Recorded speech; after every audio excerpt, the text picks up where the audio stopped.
Hello, everyone. Welcome to Developmental Psychology, DEP 2004.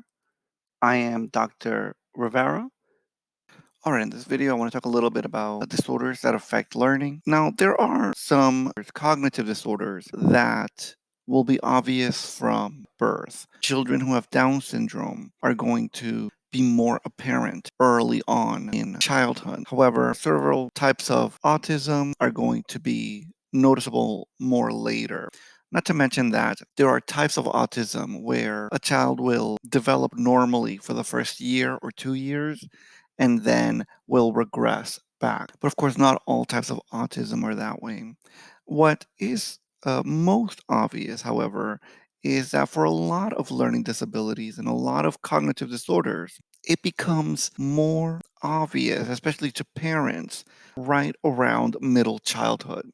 Because all of a sudden in middle childhood, there are certain cognitive developments that are going to be necessary in order to, for example, start school and interact with friends. Now, when we talk about cognitive disabilities, we usually talk about two important things that we measure in order to determine that. The first one is usually the one that we think about most when we think about issues with intelligence or cognition, and that is IQ. And specifically, what we're looking for is an IQ that is 70 or lower. And basically, what that means is that the child is not learning and is not keeping up cognitively with their peers.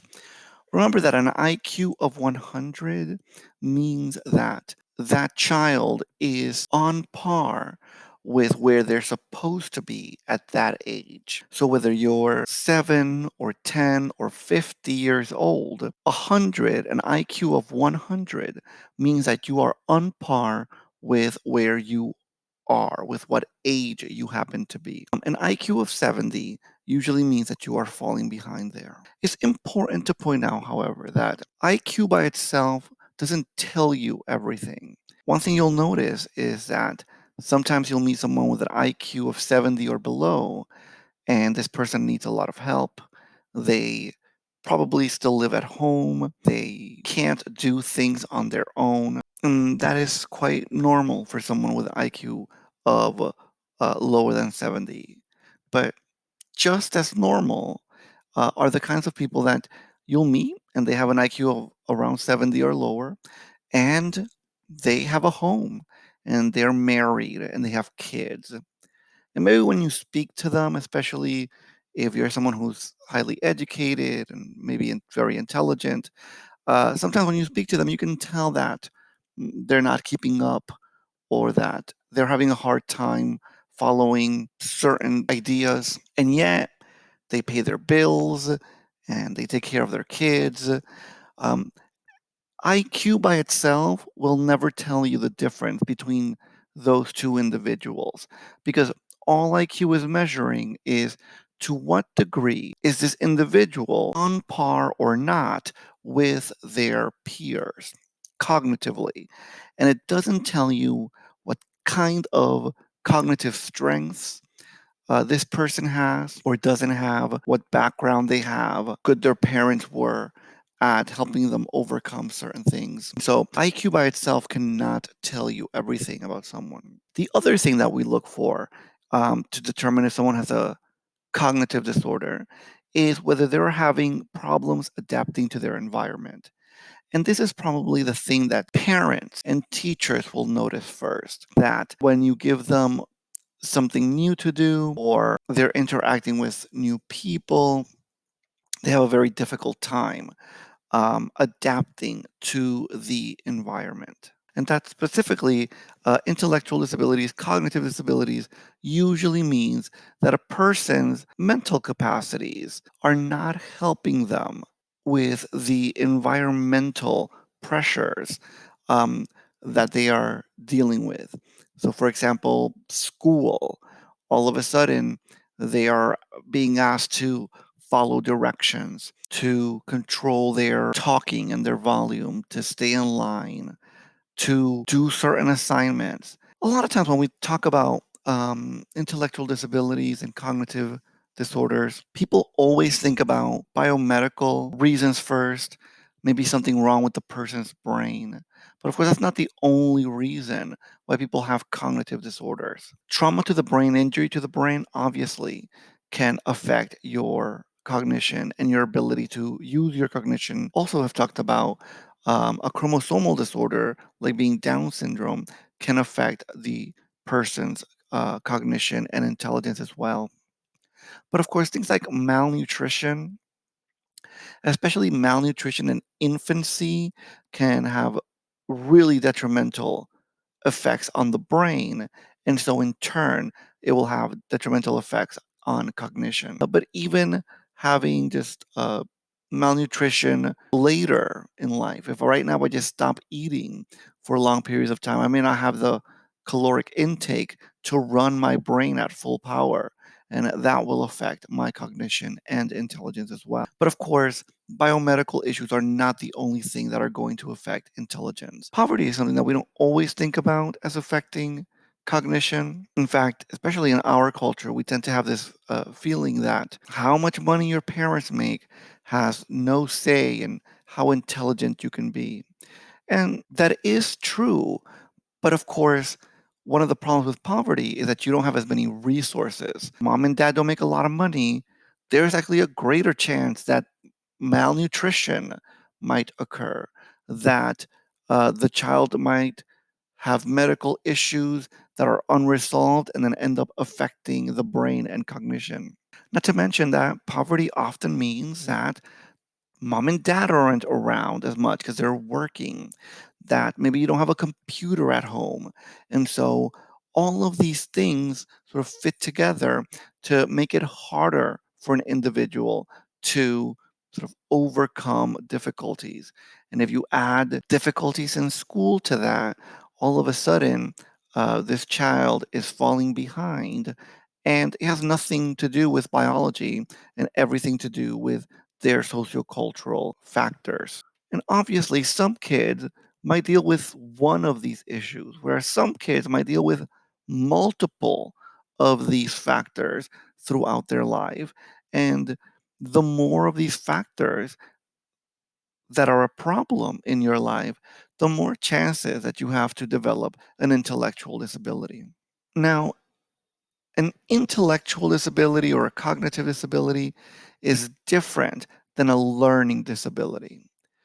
A child with a learning disability is a normally intelligent child. They might have an IQ of 100, they might have an IQ of more than 100. But usually, in one specific topic or subject in school, the child has a difficult time mastering that subject. Learning disabilities tend to be diagnosed in about 5% of school age children. It's important to point out that even in today's educational system, we don't test all children for learning disabilities. And so every once in a while, there will be children who do have learning disabilities and no one tested them. And the child has learned to cope to a certain degree. And so teachers don't really notice, or they notice and they might think the child is lazy.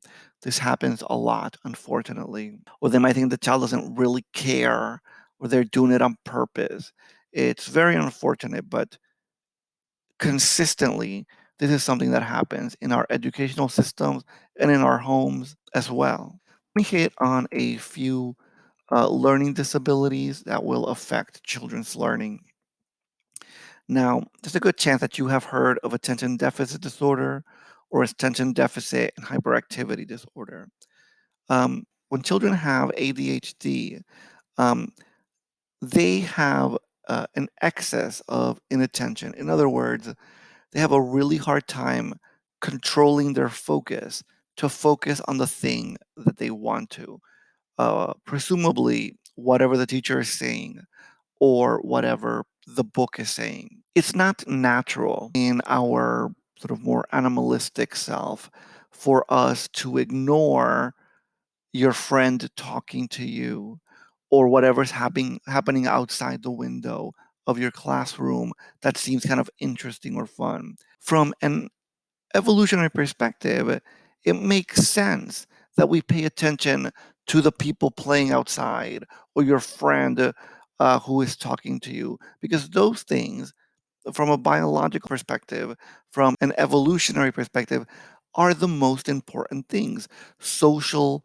interactions, what's happening outside, could it be dangerous? Could it be something important that you're missing out? It takes a long time for humans to learn to ignore stimuli that might otherwise be very stimulating and interesting and focus on something that unfortunately might be boring sometimes, like your teacher talking or the book you're reading, because that's the thing you have to learn.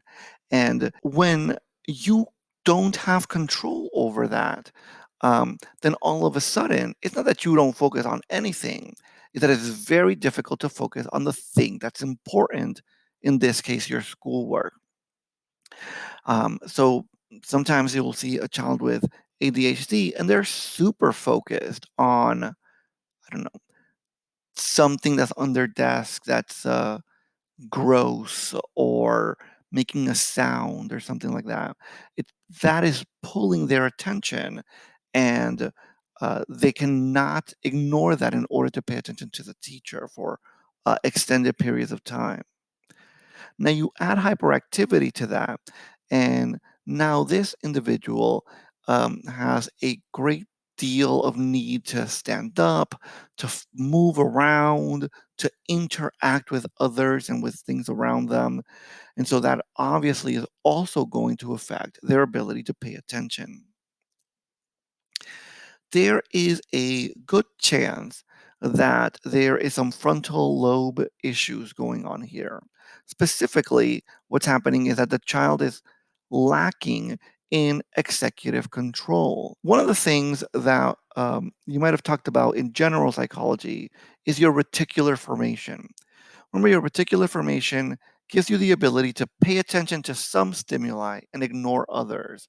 So, for example, you're at a party and there's music and there's people talking around you, and someone dropped something on the floor, but your crush is talking to you, and you have the ability to ignore the music, the lyrics, the people talking next to you, or the whatever dropped on the floor.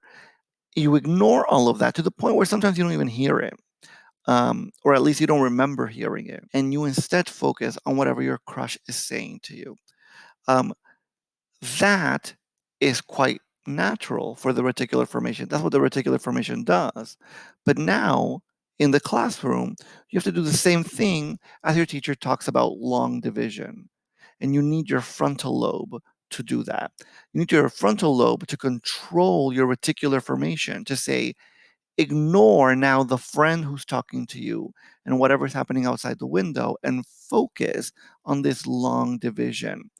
And if your frontal lobe can't control your reticular formation and other parts of your midbrain and or limbic system, all of a sudden that becomes incredibly difficult for you. Especially in the United States, there are a lot of pharmaceutical treatments, drugs that we give children. Now, a lot of the drugs that we give children with ADHD promote dopamine and noradrenaline and norepinephrine are the same thing. What these drugs do is that they stimulate the executive centers of the brain, specifically the frontal lobe. You might hear every once in a while that ADHD drugs are like speed, other speeds being things like methamphetamines or cocaine. And sometimes people will tell you things like, how are we giving these kids speed if they have a hard time focusing? Well, what's happening is that these drugs, Ritalin, for example, they increase the functions of the frontal lobe. And because the frontal lobe now is sort of more activated, one of the things that it can do is that it can now control the limbic system and the midbrain, for example, the reticular formation. Now, if the amount of drug that they give you, or some drugs just don't do as good of a job, every once in a while, you'll see a kid and their prescription is just wrong for them. And they're usually very active children, and all of a sudden, they're sitting in a chair staring off into space. that means that that prescription is not good for that child. A good ADHD prescription for the child is going to be something that keeps them engaged and helps them to focus, not knocks them out. Another learning disability you might have heard of is dyslexia.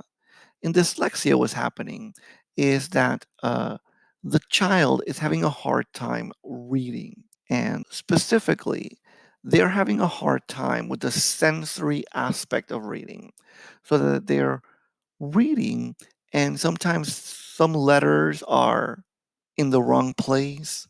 Sometimes the letters might look upside down or backwards, and this makes the child have a harder time reading whatever it is that is in front of them.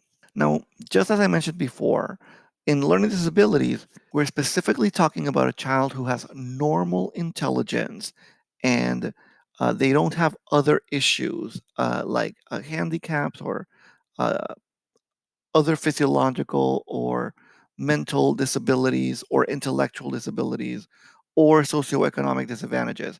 We're talking about someone who otherwise is intelligent and capable and has the right resources, but they have a hard time with one specific subject. I want to sort of focus in here at the angular gyrus.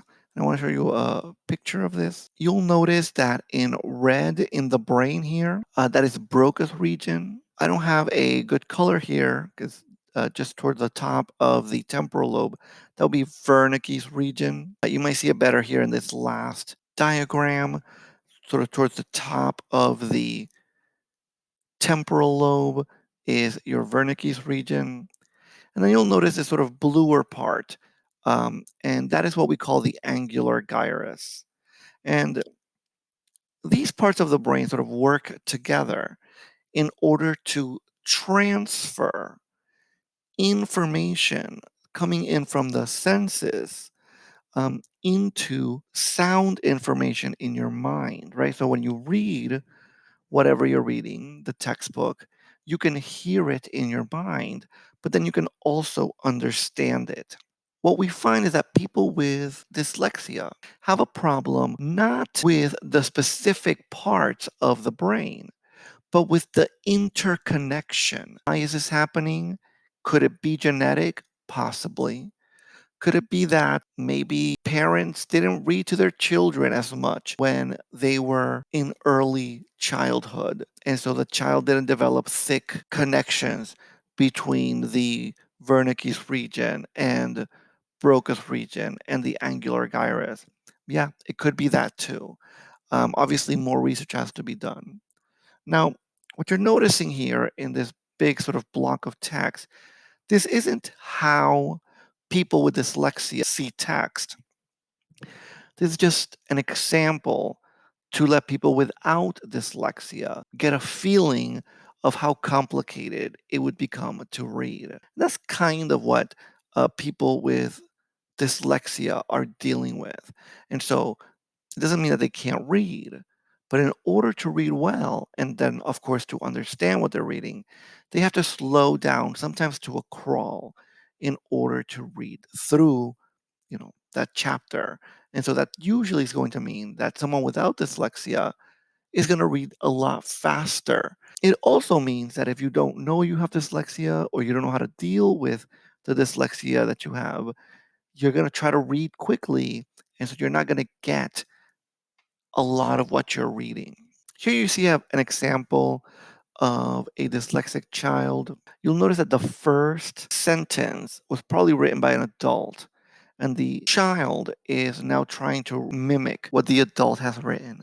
And you'll notice that sometimes the letters are interchanged, right? So instead of this child has put the E in front of the H. When they went to write bird, they wrote a D instead of a B. Again, keeping track of those slight differences becomes difficult for the child. Now, a learning disability that a lot of people don't know about, but a lot of people deal with, is dyscalculia. And with dyscalculia, it's very similar to dyslexia, but it's with the numbers and sort of spatial dimensions, things like that. One example here is that if I ask someone with dyscalculia, which number is taller here between 3 and 8, they can do this normally. They go, well, obviously the 3 is taller than the 8. But when I ask them which is greater, 7 or 9, they have to sort of stop to think about it. And they have a hard time sort of doing this analysis on their own. Another thing that people with dyscalculia might have a difficult time with is if I ask them, how many people are in that group over there? Someone without dyscalculia might look at the group and they will just guess. And their guess is going to be more or less right, right? Maybe one or two off. But someone with dyscalculia can look at that group and they just don't get a number. They have to stop and count each individual before they can tell you, well, it's going to be 9. They have a real hard time doing those guesstimates. If I say to someone with dyscalculia, about how many feet is it from the door to the wall? They're not going to be able to do that, not just by looking, because they're going to have a hard time with the spatial distance there where someone without dyscalculia um, might give you a pretty good estimate of the distance between the door and the wall. People with dyscalculia also have a hard time with being able to tell time. Now, to be fair, more and more people just can't read a normal analog clock anymore just because we don't use them quite as much. But even without the analog clocks, if I tell someone with dyscalculia, um, you have to be done in 15 minutes. They might have a real hard time understanding, like, oh, well, how much is that from now? How much, how many things can I get done before those 15 minutes are up? People with dyscalculia often have a difficult time telling between their left and their right. Mastering skills like what order did the story go in, right? You tell a story, and then you ask them, what happened first in the story? And this child is going to have a hard time telling you that. They're going to start out with what happened at the end or what was most interesting, and then they might end up with sort of where everything began. And this is definitely one of the disorders that is very seldom talked about, and is even more rare that someone gets diagnosed with this early on in order for them to be helped. Now, let me talk quickly about effective schools and teachers. I don't want to go one by one through all of these, but it is important to point out that when teachers focus on goals that they want their children to learn, their students to learn, and they set high standards and they have the resources to have the kids sort of meet those standards, kids do better. When teachers and schools focus on dress code or discipline or getting in a lot of assignments on time, kids don't learn as much. Kids figure out this teacher doesn't care about if I learn this or not. She just wants me to turn in a worksheet, or he just wants me to dress a certain way, to follow dress code. And so that's what the child focuses on. And so they don't really push themselves to learn what they're supposed to learn. And this has to do with children with learning disabilities, without, children with cognitive and intellectual disorders, and children without intellectual disorders. Now, a teacher should have good classroom management. They should be prepared. I think we can all think of a teacher who just was never prepared when you walked into class. They were like figuring it out as you walked in. And you're not going to learn in that classroom. But the opposite is also true. A teacher that does everything for the students, they have everything set up, and the child never has to figure anything out. Well, that kid doesn't really learn much either, because an important part of learning is going over the things you're learning. And the way you do that is by presenting a problem and letting the student figure out the problem and coming to an answer. All right, everyone. Thanks for watching. Let me know if you have any questions. And remember that the best way to contact me is directly through Canvas.